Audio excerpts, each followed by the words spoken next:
Ang sabi nila ang pinakamatinding sugat ay nanggagaling sa kaaway. Mali sila. Ang pinakamalalim na hapdi ay nanggagaling sa taong pinangakuan mong makakasama sa bawat tibok ng iyong puso. Ako si Talia Almeda Villarreal. Buong buhay ko itinago ko ang aking yaman at kapangyarihan sa likod ng isang simpleng pamumuhay dahil naniwala ako na ang pag-ibig ni Leandro ay sapat na para punan ng butas sa aking mahinang puso. Ngunit sa isang gabi ng anibersaryo, ang lahat ng aking pinaniniwalaan ay naging abo. 74 na araw. Iyan ang ibinigay nilang taning sa aking buhay. 74 na araw habang ang aking asawa, ang aking biyenan, at ang kabit na itinuring kong kaibigan ay nagpapakasasa sa Paris habang hinihintay ang balita ng aking huling hininga. Iniwan nila akong nakakulong walang gamot at walang boses. Ngunit ang hindi nila alam, ang pusong akala nila ay tumigil na, ay mas lalong naging matatag sa gitna ng galit. Hindi ako narito para magmakaawa. Hindi ako narito para umiyak. Sa loob ng 74 na araw, binuo ko ang bawat piraso ng kanilang kasalanan. Sa bawat segundong lumilipas, dahan-dahan kong hihilahin ang bawat hibla ng kanilang kasakiman hanggang sa sila mismo ang masakal sa sarili nilang bitag. Ngayong araw ang ika-74 na araw, ang araw ng kanilang pagbabalik, ang araw ng aking muling pagkabuhay. Humanda kayo, dahil ang hustisya ay hindi hihingi ng paumanhin. Ang Talia na kilala ninyo ay matagal nang namatay sa loob ng mansyong iyon, at ang babaeng nakatayo sa inyong harapan ngayon ay ang inyong pinakamatinding bangungot. Ito ang kwento ng aking paghihiganti. Ito ang aking paghuhukom. Ang bango ng mga sariwang rosas na inilagay ko sa florera ay tila humahalimuyak sa buong silid, isang matamis na paalala na 3 taon na ang nakalilipas. Mula nang mangako kami ni Leandro sa harap ng dambana. Nakasuot ako ng isang itim na silk dress, maingat na inayusan ang aking sarili sa harap ng salamin, pilit na itinatago ang pamumutla ng aking mga pisngi, na dala ng mahinang puso. Ngunit ang kislap sa aking mga mata ay totoo, o akala ko ay totoo. Dahan-dahan akong naglakad patungo sa library para sorpresahin si Leandro. Ang aking mga yapak ay walang tunog sa ibabaw ng mamahaling carpet. Ngunit bago ko pa mahawakan ang doorknob, ang boses ni Leandro ang bumasag sa katahimikan ng gabi kasing talas ng isang kutsilyong bumaon sa aking pandinig. Leandro, siguraduhin mong wala nang matitirang kahit isang tableta ng digitalis niya sa drawer. Ang boses ni Doña Candelaria, ang aking biyenan, ay tila isang malamig na bulong ng demonyo. 74 na araw tayong mawawala sa Europa. Sapat na ang oras na iyon para tuluyang huminto ang mahinang puso ng asawa mo nang hindi tayo nadadamay. Don't worry, Ma. I already checked the safe. Itatago ko ang lahat ng maintenance drugs niya sa luggage ko. Tugon ni Leandro, ang boses na dati ay puno ng paglalambing, ay puno na ngayon ng nakakasulasok na kasakiman. The insurance policy is ready. Once we return at matagpuan siyang wala ng buhay sa loob ng nakalock na mansyong ito, we will be billionaires. Imagine finally wala na ang pabigat na si Talia sa buhay ko. Veronica is waiting for me in Paris. This is our ticket to freedom. Napatigil ang mundo ko. Ang hangin sa aking baga ay tila naging lason. Ang bawat sakripisyo ko, ang bawat milyong ipinuhunan ko sa negosyo ni Leandro, at ang pagtatago ko ng aking tunay na yaman bilang isang Almeda, ay tila naging isang malaking biro. Hindi ako humihinga hindi dahil sa sakit ng aking pisikal na puso, kundi dahil sa pagguho ng bawat pundasyon ng aking pagkatao. Biglang bumukas ang pinto. Hindi ako nakagalaw. Nakita ako ni Leandro suot ang kanyang tuxedo, hawak ang isang baso ng whiskey. Walang gulat sa kanyang mga mata. Walang pagsisisi. Tanging isang malamig at mapang-asar na ngiti ang sumilay sa kanyang mga labi. Oh, Talia, narinig mo pala ko. Wika ni Leandro sa isang tonong tila nag-uusap lang kami tungkol sa panahon. Good. Hindi ko na kailangang magpanggap sa huling gabi mo rito. Alam mo naman ang kondisyon mo, di ba? You're a ticking time bomb. Ginagawa lang namin ang dapat para hindi masayang ang mga huling sandali mo. Mabilis na lumapit si Doña Candelaria at hinawakan ang aking mga balikat nang may puwersa ang kanyang mga kuko ay bumaon sa aking balat. Huwag kang mag-alala, iha. Tatawagan namin ang punerarya paglapag namin sa Paris. We will give you a very expensive funeral. Iyan naman ang gusto mo, di ba, ang attention? Kinaladkad ako ni Leandro patungo sa aking kwarto. Sa gitna ng aking panghihina, naramdaman ko ang marahas na pagtulak niya sa akin sa iba sa ibabaw ng kama. Ang tunog ng pagpihit ng susi mula sa labas ng pinto ay umalingaw-ngaw sa tahimik na hallway, tila isang huling hatol ng kamatayan. Happy anniversary, Talia, ang huling narinig kong boses ni Leandro bago ang katahimikan ng gabi ay tuluyang bumalot sa mansyon. Nakatitig ako sa kisam. Ang aking puso ay nagsisimulang tumibok nang mabilis isang babala ng paparating na atake. Ngunit sa halip na luha ang dumaloy sa aking mga mata ay isang klase ng lamig na ngayon ko lamang naramdaman. Ang Talia na marunong magmahal ay namatay sa loob ng library na iyon. Ang nagising sa ibabaw ng kamang ito ay isang Almeda, isang reynang handang sumunog ng kaharian. Dahan-dahan akong gumapang patungo sa ilalim ng aking headboard. May isang lihim na compartment doon na ako lang ang nakakaalam. Sa loob ay naroon ang aking emergency satellite phone at ang isang bote ng gamot na itinago ko mula pa noong unang beses kong maramdaman na may mali sa pamilyang Villarreal. Uminom ako ng isang tableta. Kasabay ng pag-ayos ng aking paghinga, kinuha ko ang phone at tinipa ang numerong matagal ko nang hindi tinatawagan. Tita Catalina, bulong ko sa dilim ang aking boses, ay kasing talas ng yelo. Execute the Black Eagle Protocol. I want my medical team at the back entrance in 10 minutes. And Tita, tell the lawyers to freeze the Almeda offshore accounts. I don't want Leandro to spend a single centavo of my blood money in Paris. Tumingin ako sa orasan. 10:00 ng gabi. Ang biyahe nila Leandro ay sa madaling araw. 74 na araw ang ibinigay nilang taning sa akin. Hindi nila alam ang bawat segundo ng 74 na araw na iyon ay magiging isang buhay na impyerno na ako mismo ang magpapatakbo. Ang tunog ng papalayo na sasakyan ni Leandro sa labas ng gate ay tila isang musika sa aking pandinig. Huminga ako ng malalim, ramdam ang bawat tibok ng aking puso, matatag, luhikal at puno ng puot. Isang anino ang dumaan sa aking bintana. Ang aking medical team ay narito na. Ngunit bago ako lumabas, kinuha ko ang aking wedding ring at maingat itong inilagay sa loob ng empty bottle ng Digitalis na iniwan ni Leandro. Let the 74 na day countdown begin, bulong ko sa hangin. Ngunit sa gitna ng aking paghahanda, isang bagay ang kumuha ng aking pansin. Ang security camera monitor sa gilid ng aking kama ay biglang nag-on. Isang live feed ang lumabas. Si Veronica, ang kabit ni Leandro, ay nakatayo sa harap ng aming gate, may hawak na isang canister ng gasolina at isang lighter. Hindi lang pala sila aalis, balak nilang sunugin ang mansyon kasama ako sa loob. Malamig ang pawis na namumuo sa aking noo, ngunit ang aking kamay ay nananatiling matatag habang nakahawak sa monitor ng security camera. Sa labas ng aming gate sa gitna ng kadiliman, nakita ko si Veronica, ang babaeng itinuring kong kaibigan, ang babaeng madalas kong pautangin ng pera para sa kanyang negosyo, ay abala ngayon sa pagbubuhos ng likido sa paligid ng aming main entrance. Ang amoy ng gasolina ay tila dahan-dahang gumagapang papasok sa mga siwang ng bintana, kasing baho ng kanyang pagkatao. Gusto niyo ng mabilisang tapos, Veronica? Bulong ko sa hangin, ang aking boses ay walang bahid ng takot. Sige, ibibigay ko sa inyo ang palabas na gusto niyo. Hindi ako nag-aksaya ng panahon. Mabilis kong kinuha ang aking emergency bag mula sa lihim na compartment. Sa loob ng 10 minuto, ang aking medical team na pinadala ni Tita Catalina ay dahan-dahang pumasok sa likurang bahagi ng mansyon. Tahimik silang parang mga anino sa dilim. Madam Talia, kailangan na nating umalis. Veronica is about to strike the lighter, bulong ni Simon, ang head ng aking security.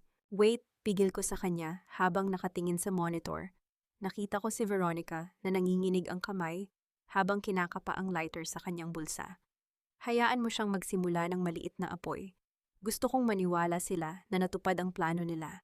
Simon, siguraduhin mong ang lahat ng CCTV footage ng gabing ito ay naka-upload na sa aking private cloud. I want every frame of her face recorded. Sa isang iglap, isang maliit na kislap ng apoy ang sumiklab sa labas. Ang dahan-dahang paglamlam ng liwanag sa paligid ng gate ay naging hudyat ng aming pag-alis. Sa tulong ng aking team, dahan-dahan kaming lumabas sa secret passage. Sa likod ng library, isang lagusan na ako mismo ang nagpagawa noong ipinaparenovate ko ang mansyong ito gamit ang sarili kong pera. Habang isinasakay ako sa isang itim na van na walang plate number, narinig ko ang mahinang lagitik ng nasusunog na kahoy mula sa unahan ng mansyon. Ngunit hindi ako lumingon. Ang aking mga mata ay nakapako sa aking tablet. Simon, I execute na ang ghost account protocol, utos ko habang dahan-dahang sumasandal sa malambot na upuan ng van. I want Leandro to receive a notification in Paris.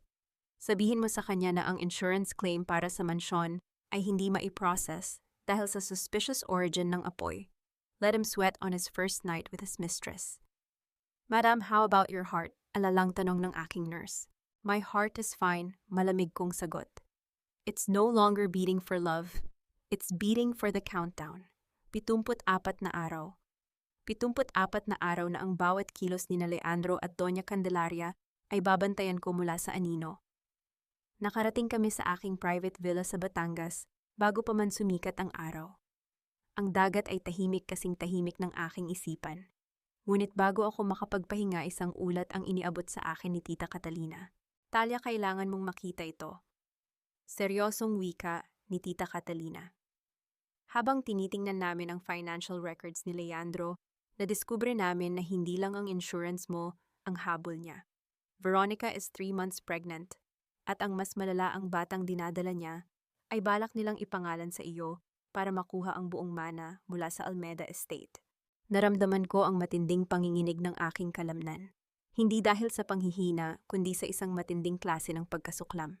Ang paggamit sa isang inosenteng bata para sa kanilang kasakiman ay ang huling hangganan na tinawid nila. Tita, tawagan mo si Attorney Isa. Wika ko, ang boses ko ay kasing talas ng isang bagong hasang patalim. Sabihin mo sa kanya na hindi lang kumpanya ang kukunin ko kay Leandro. I will take everything. I want him to witness how I dismantle his life piece by piece habang iniisip niyang patay na ako. Kinuha ko ang aking tablet at binuksan ang live location ni Leandro. Kasalukuyan silang nasa airport naghihintay ng kanilang flight patungong Paris. Doña Candelaria ay nakangiti habang may hawak na baso ng champagne. Leandro ay nakayakap kay Veronica. Mabilis akong nag-type ng isang text message gamit ang isang untraceable number at ipinadala ito kay Leandro. Did you check the medicine bottle one last time, Leandro? Ang apoy ay hindi sapat para burahin ang bawat bakas. Nakita ko sa screen kung paano biglang namutla si Leandro. Ang kanyang paglingon-lingon sa paligid ng airport ay tila isang asong naghahanap ng kanyang amo sa dilim. Ang katahimikan ng dalampasigan sa Batangas ay tila isang malalim na lunas para sa aking katawan, ngunit ang aking isipan ay nananatiling isang madilim na silid ng mga estratehiya. Nakaupo ako sa tapat ng 5 malalaking monitor sa loob ng aking private suite. Dito sa gitna ng dilim, ako ang Diyos ng impormasyong unti-unting lalamon sa mga Villarreal. Madam Talia, ayon sa aming tracking, nasa isang Michelin-starred restaurant sa Paris sina Leandro, ulat ni Simon, habang inilalabas ang live feed mula sa nakatagong spyware sa phone ni Leandro. Nakita ko sa screen ang aking asawa. Nakasuot siya ng mamahaling tuxedo, tila walang bakas ng pagdadalamhati para sa asawang iniwan niyang mamatay sa apoy. Sa tabi niya si Veronica ay nakasuot ng mga diamanteng ako ang bumili, tumatawa habang humihigop ng wine. Ang bawat halakhak nila ay tila isang marahas na sampal sa aking alaala. Simon, i-activate ang Echo Heartbeat app. Utos ko, ang boses ko ay kasing lamig ng hanging gabi. Ang app na ito ay konektado sa medical monitor na sadyang iniwan kong naka-on sa ilalim ng abo ng mansyon. Sa Paris, biglang nag-vibrate ang cellphone ni Leandro sa ibabaw ng mesa.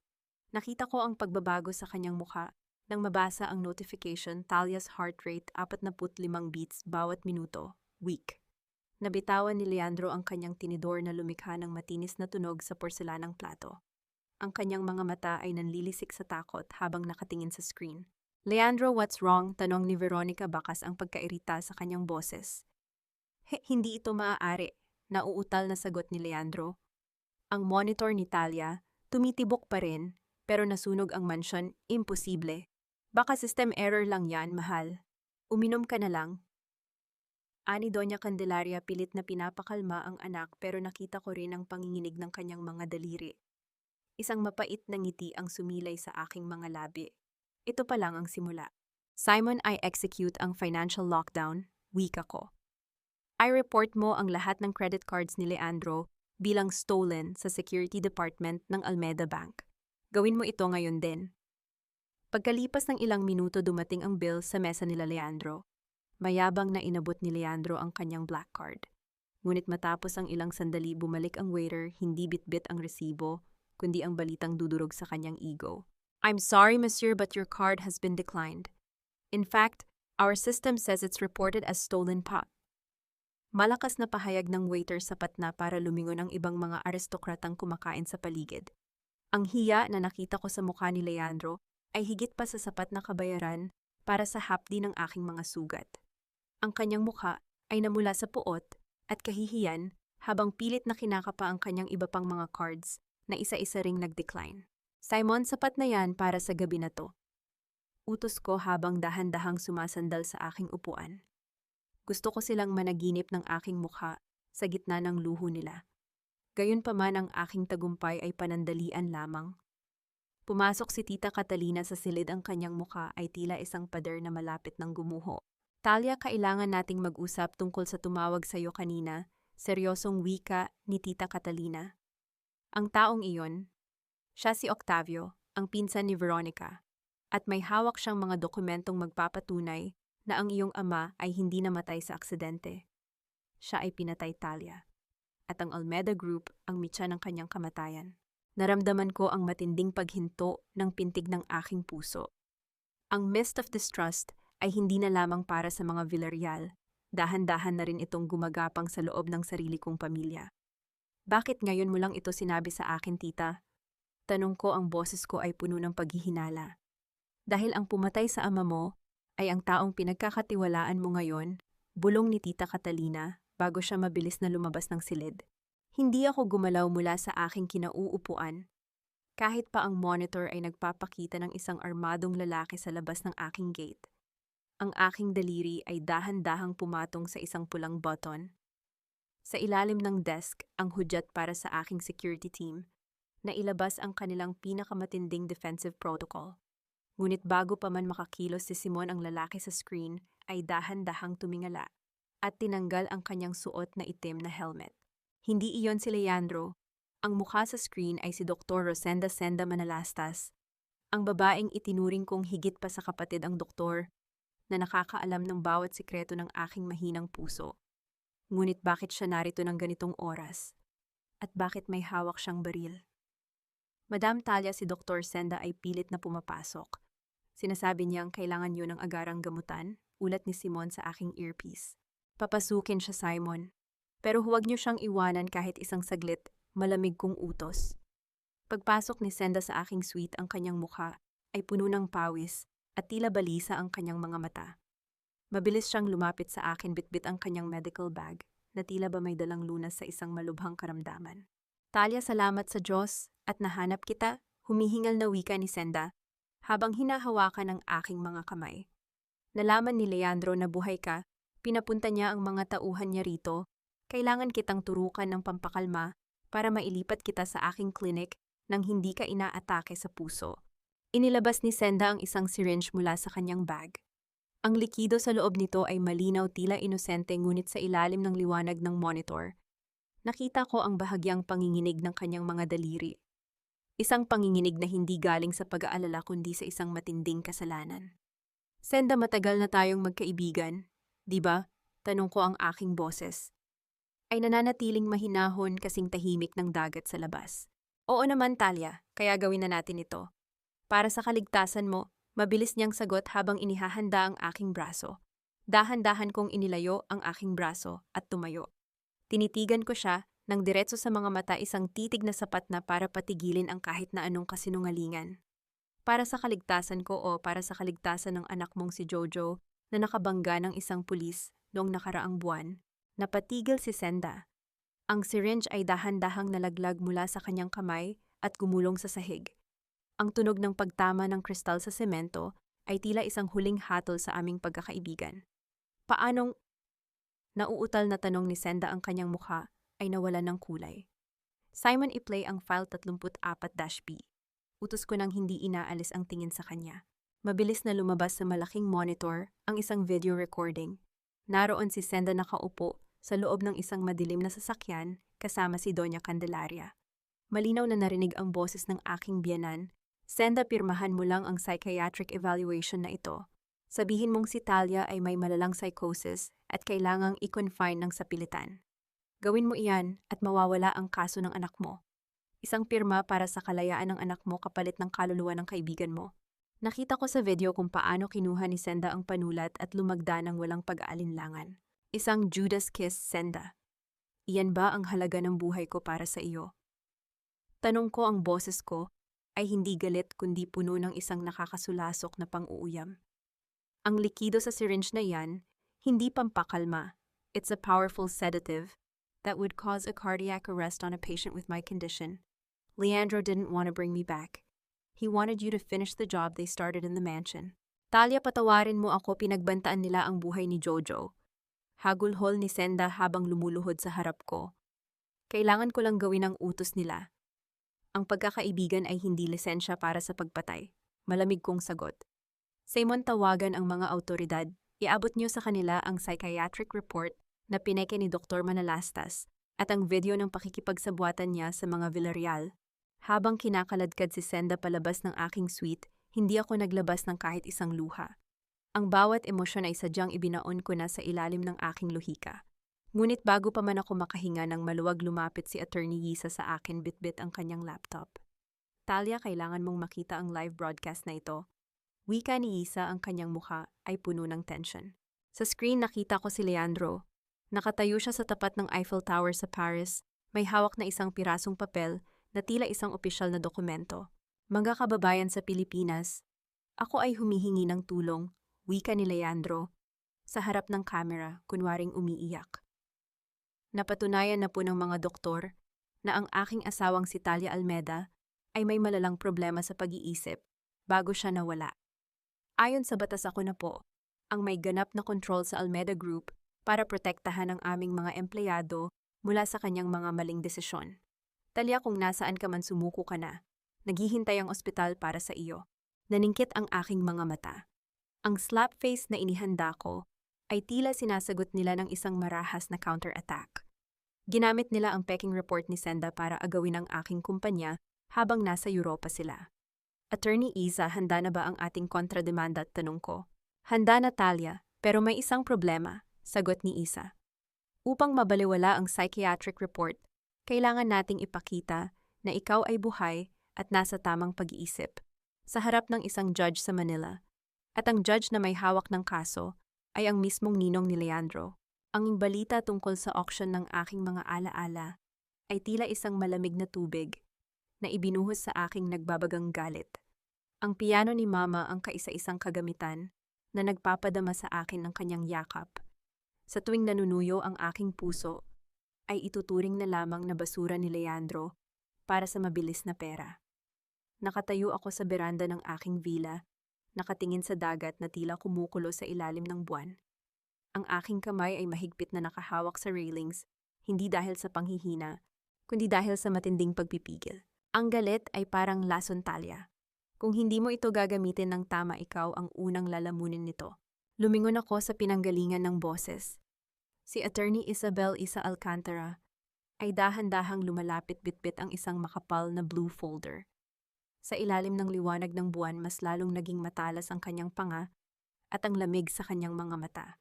Napansin ko ang isang mahabang peklat sa kanyang kaliwang braso na bahagyang sumisilip sa kanyang tupi ng sleeve, isang paalala ng isang marahas na nakaraan. Bakit ka narito, Isa? Sabi ni Leandro, ikaw ang pinakamatalas na legal shark ng Manila. Pero bakit ka tumutulong sa isang baliw na asawa? Tanong ko, ang aking boses ay puno ng pangingilatis. Isang mapait na ngiti ang sumilay sa mga labi ni Isa. Inilapag niya ang folder sa mesa at naupo ng may autoridad. Tumutulong ako dahil ang taong nagnanakaw ng buhay mo ngayon ay ang asawang pumatay sa kinabukasan ng aking ina, bulong ni Isa. Ang boses niya ay tila isang dahan-dahang pagpunit ng seda. Si Leandro ay kapatid ko sa ama. Ngunit para kay Doña Candelaria, ako ay isang pagkakamali na kailangang burahin.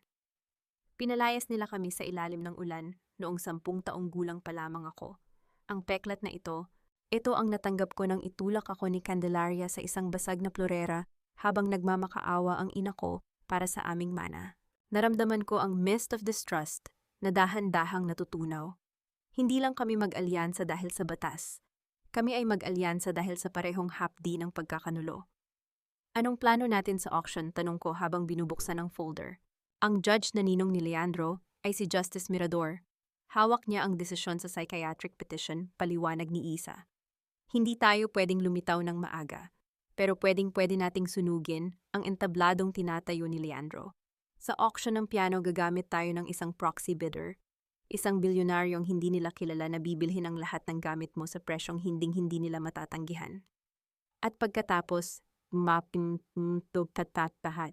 Pagkatapos gagamitin natin ang perang nakuha nila para patunayan na si Leandro ay nagnanakaw sa Almeida Group habang ikaw ay nawawala.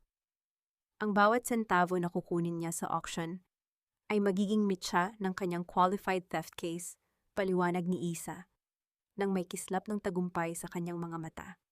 Ang namayani sa pagitan namin. Hinawakan ko ang aking dibdib, ngunit hindi dahil sa sakit. Dinarama ko ang bawat tibok ng aking puso na tila isang martilyo na nagpapanday ng aking paghihiganti. Isa, gusto ko ring ilantad ang tungkol kay Veronica, wika ko. Alam kong hindi si Leandro ang ama ng batang dinadala niya. Gagamit tayo ng isang DNA trap. Sa gabing ibebenta ni Leandro ang piano ng ina ko, bibigyan ko siya ng isang regalong hinding-hindi niya malilimutan. Dahan-dahan kaming nagplano hanggang sa pagsikat ng araw. Ang bawat salita ay tila isang bala na ikinakarga sa aming mga armas. Hindi ako natatakot na mawala ang aking yaman. Natatakot ako na mamatay nang hindi nakikita ang pagluhod ng mga Villarreal. Pabalik na ako sa aking silid nang makatanggap ako ng isang email mula sa security system ng mansion sa Manila. Isang video feed ang lumabas. Naroon si Leandro nakatayo sa harap ng piano ng aking ina. May hawak siyang baso ng alak at tumatawa habang sinusulatan ng marker ang puting keys ng piano. Naramdaman ko ang matinding panginginig ng aking kalamnan. Ang bawat letra na isinusulat niya ay tila inuukit sa aking balat. Simon, tawag ko sa aking security head, ang aking boses ay kasing lamig ng yelo. Ihanda ang helipad. Pupunta tayo sa Manila bukas ng gabi. Gusto kong makita ang mukha ni Leandro kapag nalaman niyang ang piano na binababoy niya ay may nakatagong explosive surprise na wawasak sa auction niya.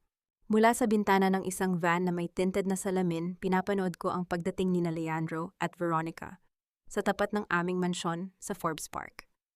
Nakasuot si Veronica ng isang hapit na maternity dress, pilit na inilalabas ang kanyang tiyan na tila ba isang tropeyo ng kanyang tagumpay.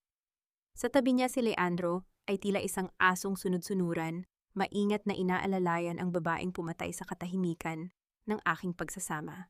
Ang bawat ngiti ni Veronica sa harap ng mga reporter ay tila isang laso na dahan-dahang kumakalat sa hangin. Akala niya ay siya na ang bagong reyna ng mga Almeida. Akala niya ay ang dinadala niya ang magiging susi sa aking kaban. Ang galing umarte, diba? Bulong ni Isa sa tabi ko habang abala sa pag-scan ng mga thermal signatures sa loob ng mansyon. She thinks she's untouchable because of that belly.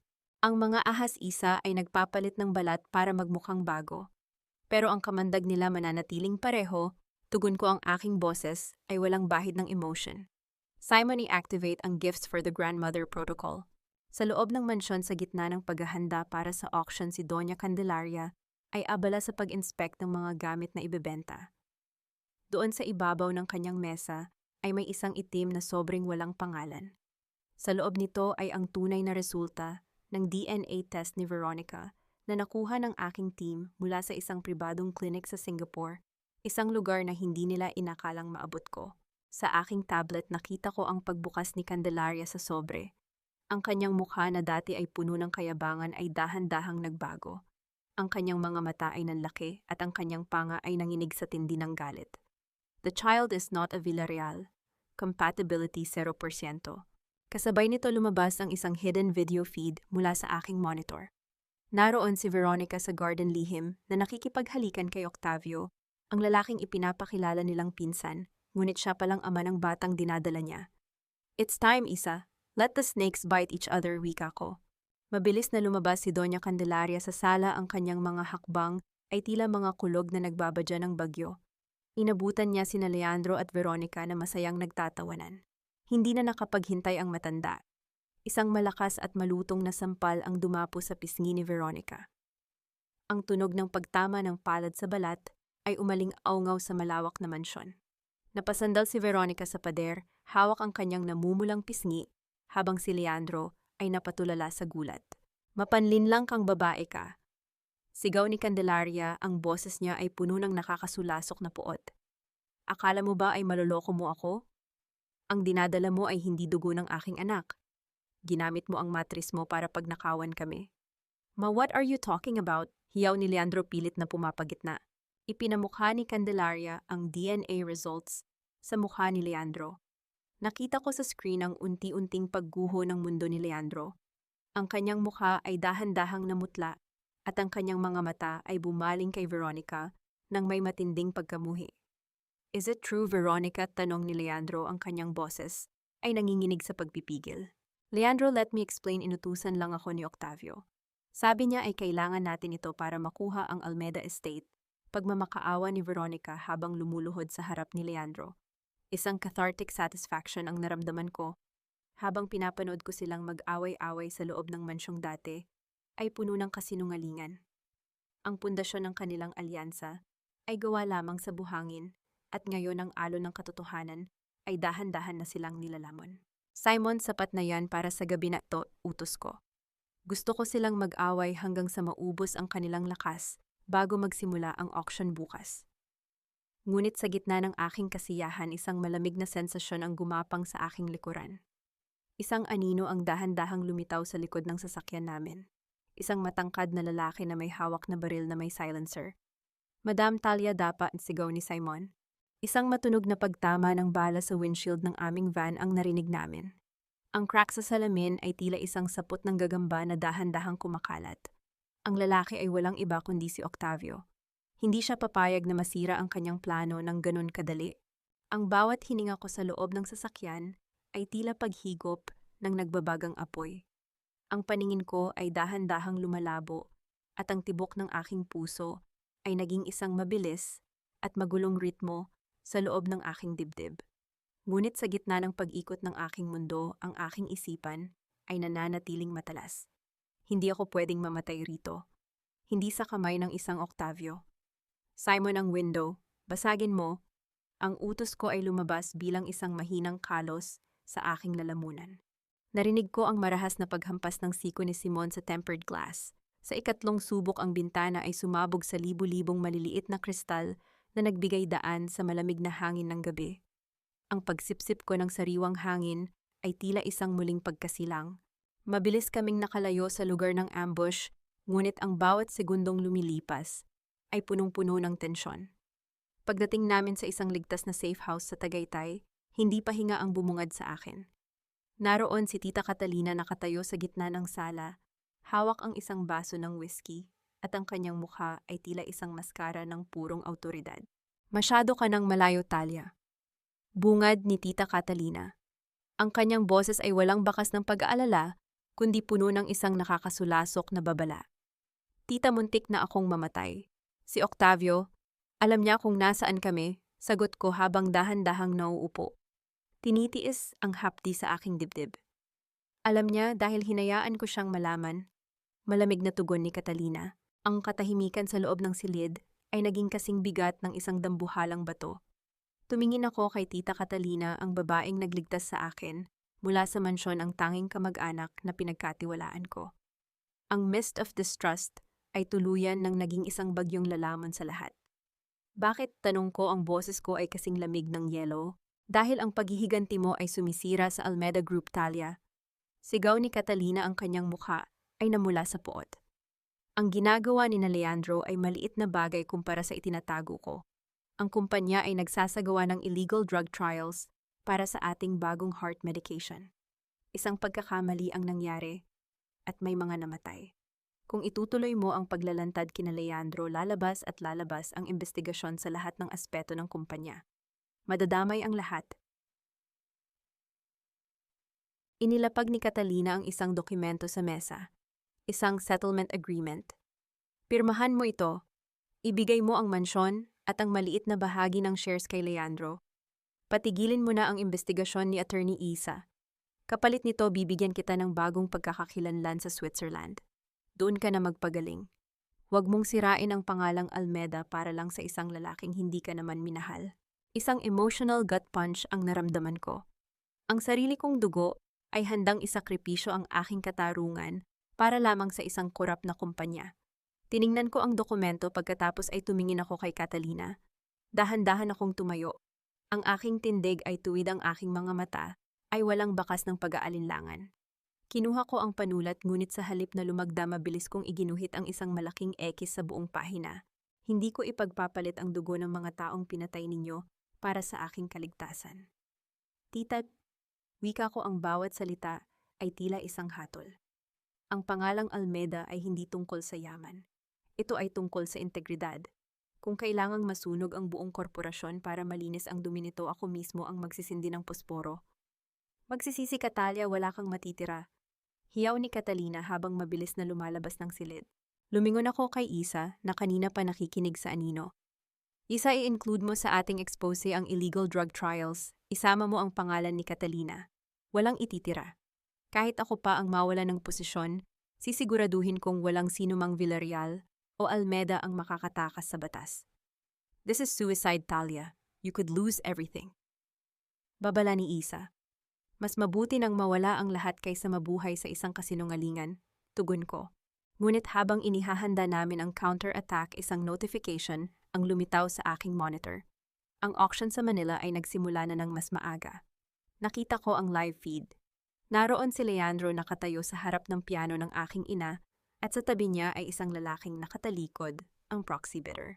Nang dahan-dahang lumingon ang lalaki, tila huminto ang pag-ikot ng mundo. Ang lalaking iyon, ang proxy bidder ni Leandro, ay ang mismong doktor na nag-autopsy sa aking ama 10 taon na ang nakalilipas. Ang taong nagsabing natural causes ang ikinamatay ni Papa. Malamig ang hangin sa Tagaytay, tila ba nakikiayon sa panginginig ng aking kalamnan habang nakatingin sa labas ng bintana. Ngunit ang panginginig na ito ay hindi galing sa takot. Ito ay ang adrenaline ng isang mangangaso na alam na ang kanyang huli ay dahan-dahan nang lumalapit sa bangin. Isang oras na lang bago ideklara ni Justice Mirador ang aking legal death, narinig ko ang mahinang pagkatok sa pinto. Pumasok si Simon, inaalalayan ng isang babaeng halos hindi makalakad. Si Dr. Senda. Ang kanyang mukha ay puno ng mga pasaputok ang labi at ang kanyang kanang kamay ay nakabalot sa benda. Talia! Ang boses ni Senda ay tila isang tuyot na dahon. Pinuntahan ako ng mga tauhan ni Octavio. Gusto nilang bawiin ang device, pero hindi ko ibinigay. Bakit ka bumalik, Senda? Pagkatapos ng ginawa mo, sa tingin mo ba ay may puwang pa ang patawad sa plano ko? Tanong ko nang hindi lumilingon sa kanya. Ang aking boses ay nananatiling patag kasing tigas ng semento. Hindi ko hinihingi ang patawad mo. Hinihingi ko ang pagkakataon na itama ang lahat bago ako mabulok sa kulungan, sagot ni Senda habang inilalapag ang isang maliit na memory card sa mesa. Iyan ang data mula sa iyong heart monitor. Hindi mo alam, Talia, pero ang device na iyon ay may built-in microphone para sa voice commands ng pasyente. Naka-record doon ang lahat ng pag-uusap ni Leandro at Candelaria noong gabing iwan kanilang nakalock sa mansyon. Dahan-dahan kong kinuha ang memory card. Inilagay ko ito sa aking laptop. Ang katahimikan sa loob ng silid ay naging kasing bigat ng isang dambuhalang kabaong habang naglo-load ang audio file. Narinig ko ang boses ni Leandro. Malinaw, walang bahid ng pag-aalinlangan. Check the windows, ma. Siguraduhin mong walang makakakita sa atin. Nakakairita ang amoy ng sakit sa kwartong ito. Hindi ko na matiis na hawakan ang balat ni Talia, tila ba humahawak ako sa isang bangkay. Sumunod ang boses ni Doña Candelaria, may kasamang mahinang halakhak. Huwag kang mainip, anak. 74 na araw lang. Pagbalik natin, ang amoy ng pabango ni Veronica ang sasalubong sa iyo, hindi ang amoy ng ospital. Hayaan mo siyang mauhaw, hayaan mo siyang hanapin ang kanyang gamot. Sa huli, ang puso niya mismo ang papatay sa kanya para sa atin. Isang emotional gut punch ang naramdaman ko. Bagamat alam ko na ang kanilang plano, ang marinig ang mismong boses ni Leandro na nagsasabing nakakairita ang aking sakit ay tila isang marahas na pagpunit sa aking kaluluwa. Isang luhang may halong galit ang dahan-dahang gumulong sa aking pisngi, ngunit agad ko itong pinunasan. The 74 na days of silence is over. Wika ko, ang boses ko ay nagbago mula sa lamig patungo sa isang nakakatakot na init. Talia, ano ang balak mo? Inilalathala na ni Leandro ang death certificate mo sa press conference ngayon. Alalang wika ni Isa habang pumapasok sa silid. Let him bury the ghost of Talia Villarreal. Tugon ko habang mabilis na nagtatype sa aking computer. Simon, I-upload ang fake will sa server ng Almeda Bank. Gawin mong mukhang nileak ito ng isang espiya. Iparamdam mo kay Leandro na nakuha na niya ang lahat. Gusto kong makita ang rurok ng kanyang kayabangan bago ko siya hilahin pababa. Lumingon ako kay Senda. Senda, ibibigay kita sa mga autoridad pagkatapos nito. Pero sa ngayon, kailangan ko ang testimonya mo. Handa ka na bang harapin ang mga Villarreal? Handa na ako, Talia. Kahit anong mangyari, ang determinadong sagot ni Senda. Tumingin ako sa orasan. Bukas na ang ika-74 na araw. Ang araw na itinakda nila para sa aking kamatayan ay magiging araw ng kanilang paghuhukom. Isa, ihanda ang puting vest ko, utos ko. Gusto kong magmukha akong anghel ng kamatayan para sa kanila bukas. Ngunit sa gitna ng aming paghahanda, isang abiso ang pumasok mula sa aming surveillance team sa Manila. Ang mansyon ng mga Almeda ay hindi lang pala binubuksan para sa auction. Madam Talia, kumpirmado na, ulat ni Simon. May ikalawang press conference bukas. Hindi lang para sa death certificate. Leandro is planning to announce his engagement to Veronica, using the Almeda piano as the altar for the ring presentation. He wants to replace you in your own house on your own floor in front of the world. Malamig ang gabi sa Maynila, ngunit mas malamig ang atmosfera sa loob ng mansyon ng mga Almeda. Mula sa aking lihim na command center, pinapanood ko ang bawat galaw ni na Leandro at Veronica sa pamamagitan ng mga nakatagong camera na hindi nila kailanman matatagpuan. Ang mansyong ito na dati ay puno ng alaala ng aking mga magulang ay binababoy na ngayon ng kanilang mga peking halakhak at amoy ng mamahaling alak na binili gamit ang perang ninakaw nila sa akin. Mahal, I can't believe tomorrow is the day, wika ni Veronica habang humihilig sa balikat ni Leandro sa gitna ng sala. Nakasuot siya ng isang malaswang pulang bestida na tila humahamon sa kasaysayan ng bahay na ito. Finally, the death certificate will be signed. Magiging Mrs. Villarreal na ako, hindi lang sa kama kundi pati sa papel. You deserve this, Veronica, tugon ni Leandro sabay lagok ng whiskey. Talia was a mistake. Isang mahinang babae na ang tanging alam ay ang magkasakit. Ni hindi niya kayang panindigan ang pangalang Almeida. Ngayon ang bawat kusing ng kumpanya at ang piano na iyon ay atin na. Bukas sa harap ng lahat ipapakita ko kung sino ang tunay na hari ng Almeida Group. Isang direct shocking dialogue ang lumabas sa bibig ni Leandro na tila ba ay lason sa hangin. Alam mo, Veronica, ang pinakamasarap na bahagi ng 74 na araw na ito ay ang katahimikan. Walang ubo ni Talia, walang amoy ng gamot. Tanging ang amoy ng tagumpay natin ang narito. Naningkit ang aking mga mata habang nakatingin sa monitor. Ang aking emotional freeze ay nasa rurok na. Wala na akong nararamdamang hapdi. Ang tanging naririto ay ang kalkuladong plano ng isang babaeng dumaan sa kamatayan at muling nabuhay. Simon Tulwaisa, tawag ko sa aking security head, ang boses ko ay kasing talas ng yelo. I activate ang nightmare frequency.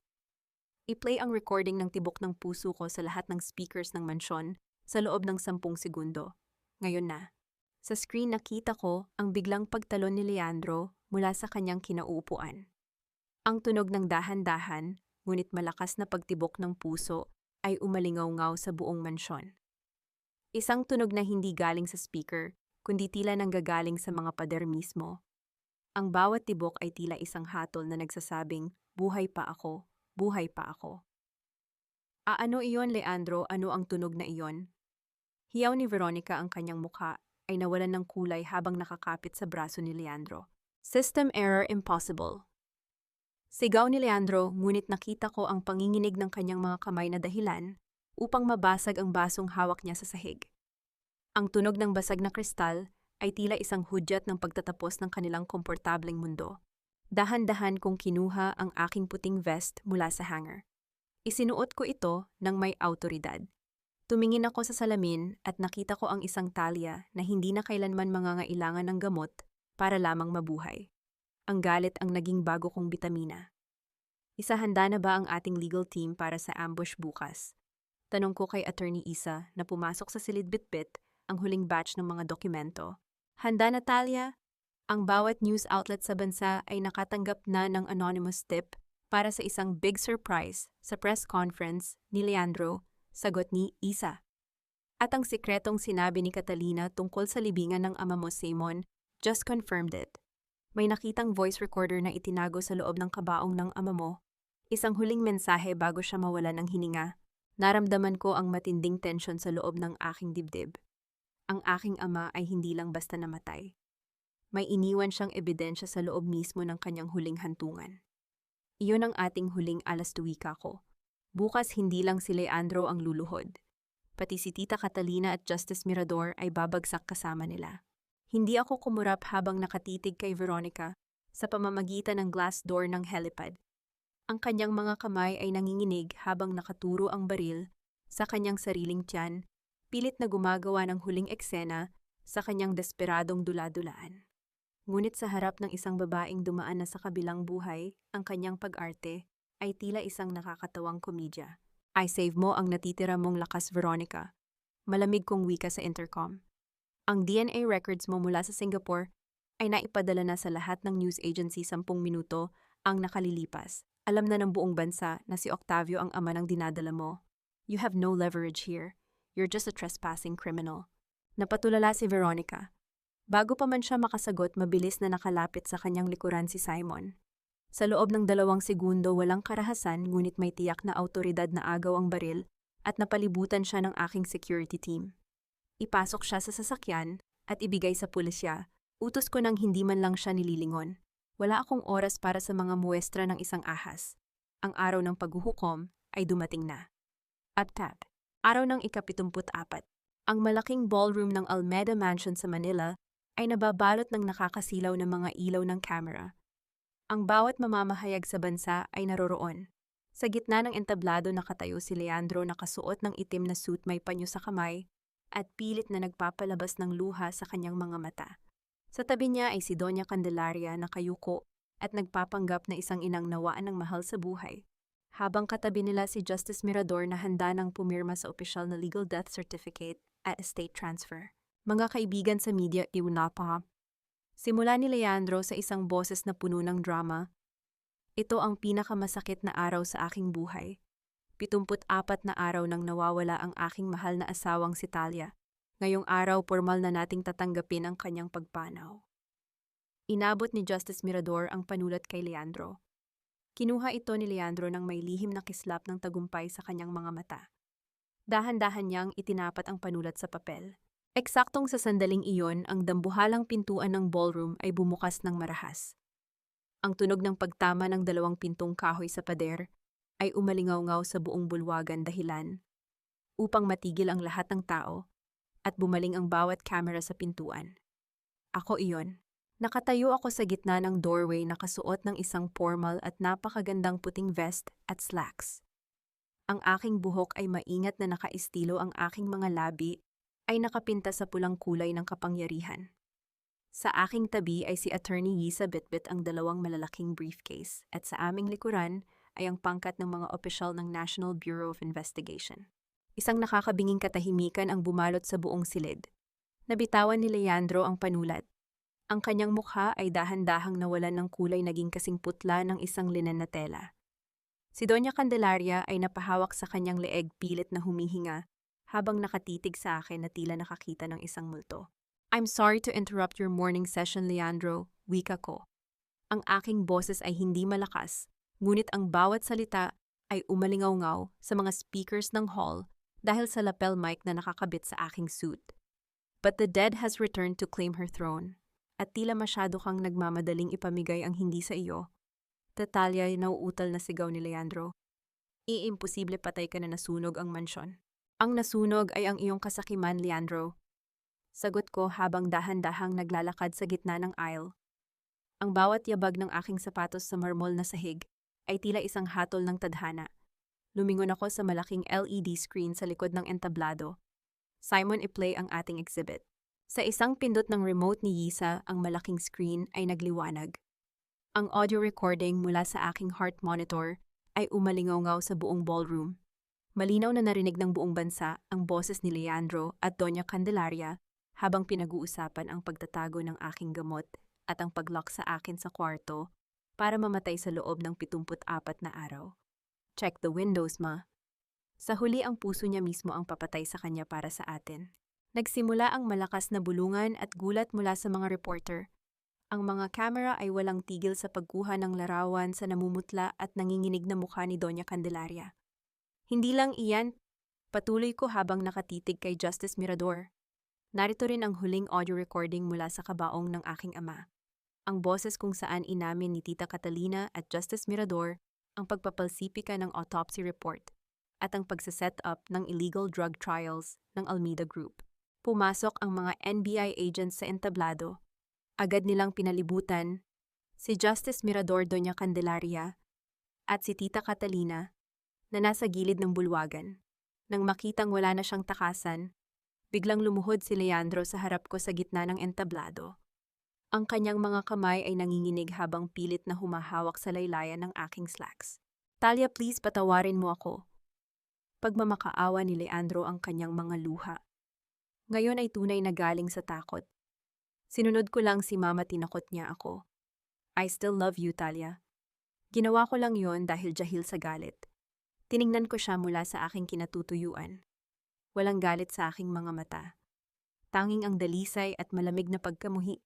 Hindi mo kailangang humawak ng baril para pumatay, Leandro. Bulong ko sa kanya sapat na upang marinig ng mga mikropono. Ang pagkuha mo sa gamot ko at ang pag-upo mo sa Paris habang hinihintay ang huling hininga ko ay sapat na para patunayan kung anong uri ka ng halimaw. Get off your knees. You look utterly pathetic. Inalis ko ang aking paa sa kanyang hawak at tumalikod. Inakbayan ako ni Isa habang ang mga opisyal ay dahan-dahang ikinakabit ang mga bakal na posas sa mga pulso ni Leandro. Hindi ako gumalaw nang makita ko ang desperasyon sa mga mata ni Octavio habang mariin niyang pinipindot ang detonator switch. Ang paligid ay nabalot ng tilian ng mga tao, ang mga reporter ay nagkagulo, at si Leandro ay lalong napasubsob sa sahig sa tindi ng takot. Ngunit nanatili akong nakatayo sa gitna ng entablado, ang aking mga mata ay nakapako sa lalaking nagnanais na isama kami sa impyerno. Pinanood ko ang mabilis na paggalaw ng kanyang daliri. Ang kanyang mukha ay puno ng isang klase ng kabaliwan na tanging ang mga taong nawalan na ng lahat ang nagtataglay. Sige, Octavio. Pindutin mo, wika ko sa isang boses, na kasing lamig ng semento sa sementeryo, sapat na upang marinig ng mga mikropono sa buong bulwagan. Pindutin mo hanggang sa mamanhid ang daliri mo. Pero bago mo gawin yan, baka gusto mong itanong sa sarili mo kung bakit ang security team ko ay kampante lang na nakatayo sa paligid mo. Napatigil si Octavio. Ang kanyang panginginig ay lalong tumindi nang mapansin niyang hindi man lang kumikilo si Simon o ang mga NBI agents para pigilan siya. Isang matalim at mapait na ngiti ang sumilay sa aking mga labi habang dahan-dahan akong humahakbang pababa ng entablado. Ang mga eksplosibong itinanim mo sa ilalim ng piano ni Mama kahapon ay matagal na naming nahanap at na-disable 12 oras na ang nakalilipas. Paliwanag ko habang bawat yabag ng aking sapatos ay tila isang hatol na umieho sa tahimik na ballroom. Ang switch na hawak mo ay wala ng silbi katulad ng lahat ng mga plano ninyo laban sa akin.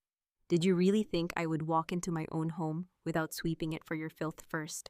Sa isang mabilis na kilos dinamba ng mga opisyal si Octavio na nagresulta sa pagbagsak niya sa sahig at ang pagkalas ng walang silbing detonator mula sa kanyang kamay. Ang huling mitya ng kanilang pag-asa ay tuluyan nang namatay sa gitna ng malamig na katotohanan ng aking paghahanda. Lumingon ako sa mga Villarreal. Si Doña Candelaria ay dahan-dahang kinakaladkad ng 2 babaeng pulis. Ang kanyang mamahaling alahas ay tila naging mga kadenang nagpapabigat sa kanyang bawat hakbang. Justice Mirador naman ay nakayuko, ang kanyang mukha ay nababalot ng matinding kahihiyan habang ang kanyang mga kamay ay nasa loob na ng mga bakal na posas. At si Tita Catalina, ang kaisa-isa kong kamag-anak, ay tinitigan ko ng may halong pait at katarungan bago siya tuluyang isinakay sa mobile ng NBI. Ngunit ang huling slap face ay inilaan ko para kay Leandro. Tumigil ako sa tapat niya habang pilit siyang itinatayo ng mga gwardya. Ang kanyang tuxedo ay puno na ng dumi, ang kanyang buhok ay gulo-gulo at ang kanyang mga mata ay wala ng bakas ng lalaking naniwalang kaya niyang tumaltal sa isang almeda. Talia, please Baby, talk to them. Sabihin mo sa kanila na hindi ko gustong mamatay ka. Pagsusumamo ni Leandro sa isang boses na punong-puno ng nakakasulasok na desperasyon. Gawin natin ito para sa Almeda Group. Mapapahiya ang kumpanya kapag nakulong ako. For the sake of your father's legacy, please. Ang legacy ng ama ko ay hindi ang kumpanya, Leandro. Ito ay ang katarungang pilit ninyong ibinaon sa limot. Tugon ko habang dahan-dahan kong inaayos ang kanyang gusot na kulyar sa huling pagkakataon. Isang kilos na tila nagbibigay ng huling basbas bago ang kamatayan. You wanted 74 na days to see me die? I will give you a lifetime to watch me thrive from behind bars. At ang piano ni Mama isasama ko iyon sa pag-alis ko. Because every key on that piano is a reminder that my heart is stronger than your greed. Tinalikuran ko siya nang walang kahit anong pag-aalinlangan. Naririnig ko ang pag-iyak ni Veronica sa kabilang bahagi ng bulwagan. Ang kanyang mga hiyaw ng pagpapakitang tao ay tila musika na lamang sa aking pandinig. Ang katarungan ay hindi lamang tungkol sa kulungan. Ito ay tungkol sa ganap na pagbawi sa bawat bahagi ng iyong pagkatao na sinubukan nilang nakawin. Paglabas ko ng mansyon, sinalubong ako ng malamig na hangin ng gabi at ang nakakasilaw na mga ilaw ng mga news van. Ngunit sa pagkakataong ito, hindi ako nagtatago.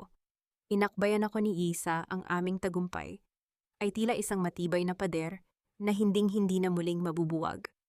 Tapos na ang 74 na araw, Talia, bulong ni Isa. Mali ka, Isa, sagot ko habang nakatingin sa malayo, kung saan ang anino ng mansyon ay dahan-dahang lumiliit sa aking paningin. Ngayon pa lang magsisimula ang tunay na buhay. Isang taon na ang lumipas mula ng huling beses kong narinig ang tunog ng pagpihit ng susi sa mansyong yon. Ngunit ngayon, habang nakatayo ako sa beranda ng Almeda Haven, hindi na ang amoy ng gasolina at lason ang sumasalubong sa akin. Ang hanging galing sa dagat ay amoy kalayaan, isang kalayaang binayaran ko ng bawat patak ng aking pasensya at talino. Bago ako tuluyang lumayo sa madilim na kabanata ng aking buhay, dinalaw ko si Doña Candelaria sa ospital ng kulungan. Wala na ang marangyang terno, wala na ang mga diamanteng tila naging mga kadena sa kanyang leeg. Ang nakita ko ay isang matandang nanghihina, pilit na humahawak sa isang lumang piraso ng papel. Talia, mahinang wika ni Candelaria, ang kanyang boses ay tila isang tuyot na dahon sa gitna ng bagyo. Ang iyong ama, hindi niya itinago ang katotohanan sa iyo dahil sa takot. Itinago niya ito dahil alam niyang sa oras na malaman mo ang lahat, ang iyong puso ay hihinto sa pag-ibig at magsisimulang tumibok para sa katarungan. He knew you were the strongest Almeda of all. Iniabot niya sa akin ang huling testamento ng aking ama. Doon nakasulat ang isang lihim na mensahe. Talia, my brave daughter, my company is just a stone. Your heart is the real diamond. Build a sanctuary for those whose hearts were broken by the people they trusted. Sa sandaling iyon, ang huling mantsa ng pagdududa sa aking pagkatao ay tuluyan ng naglaho. Ang aking ama ay hindi biktima. Siya ay isang guro na naghanda sa akin para sa laban na ito. Ngayon ang mansion kung saan nila ako ikinulong upang mamatay ay naging isang kanlungan na para sa mga kababaihang biktima ng financial and medical abuse. Ang piano ni Mama ay nasa sentro ng lobby, tumutugtog ng mga himig ng pag-asa, hindi na ng pagdadalamhati. Bawat susi na aking pinipindot ay isang paalala na ang 74 na araw na inakala nilang katapusan ko ay siya palang simula ng aking tunay na lakas. Si Leandro, nabalitaan ko ang kanyang kalagayan sa loob ng piitan. Doon ang kanyang mukha na dati ay puhunan ng panlilinlang ay nababalot na ng takot at pagsisisi. Si Veronica naman ay naharap sa mga kaso ng fraud na hinding-hindi na niya matatakasan. Sila ay naging mga anino na lamang sa aking nakaraan, mga multo na wala ng kapangyarihang manakot. Madam Talia, handa na po ang sasakyan para sa inyong flight patungong Paris. Ulat ni Simon habang dahan-dahang lumalapit sa akin. May bitbit siyang isang tasa ng kape. At ang kanyang titig ay puno ng respeto, isang respetong hindi binili ng pera, kundi nakuha ng aking paninindigan. Salamat, Simon, pa. Tugon ko habang dahan-dahan kong isinusuot ang aking salamin. Sabihan mo si Isa na ihanda ang kontrata para sa ating bagong charity sa Europa. It's time to expand the Almeda legacy. Huminga ako ng malalim. Dinarama ko ang bawat tibok ng aking puso. Ito ay matatag. Ito ay lohikal. At higit sa lahat, ito ay malaya. Ang 74 na araw na ninakaw nila ay naging puhunan ko para sa 74 na taon ng paninindigan para sa sarili. Ang sabi nila ang katarungan ay dahan-dahang gumagiling. Pero sa kamay ng isang babaeng marunong lumaban ang katarungan ay mabilis malamig at walang pasubali. Ako si Talia Almeda, at ang aking puso ay hindi na kailanman muling titigil para sa mga taong hindi karapat-dapat sa bawat tibok nito.